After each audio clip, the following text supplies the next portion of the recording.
வருஷந்தோறும் அவர்கள் இந்த பலியிட்டு பாவ மன்னிப்புக்காக இந்த ஒரு மேசியா வருவார், இதோ ஒரு சரீரத்தை உனக்காக உண்டு பண்ணினான், அதை இந்த பலியினால் நீ மீள போவதில்லை, ஒருத்தர் வருவார், அவர் எல்லாவற்றையும் மீட்பார் அப்படின்னு சொல்லும்போது அதையும் அவங்க கவனிக்கலை. இப்போ என்ன சொல்கிறாரு மறுபடியுமாக, நீங்கள் இப்போ முழுவதுமாக பைபிளை திரும்ப படிக்கணும் அப்படிங்கிறாரு. You have to redo work.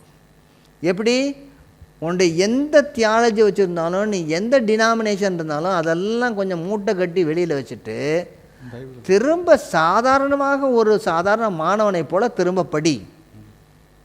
வாசிங்க தொடர்ந்து.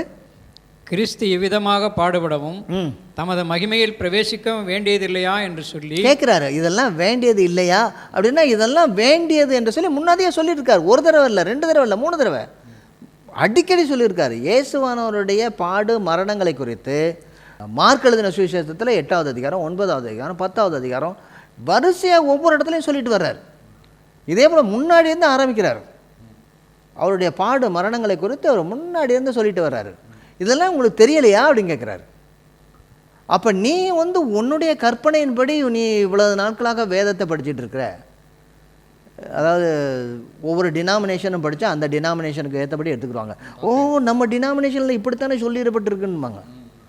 வேதத்தை வேதமாக படிங்க. என்ன சொல்கிறாரு?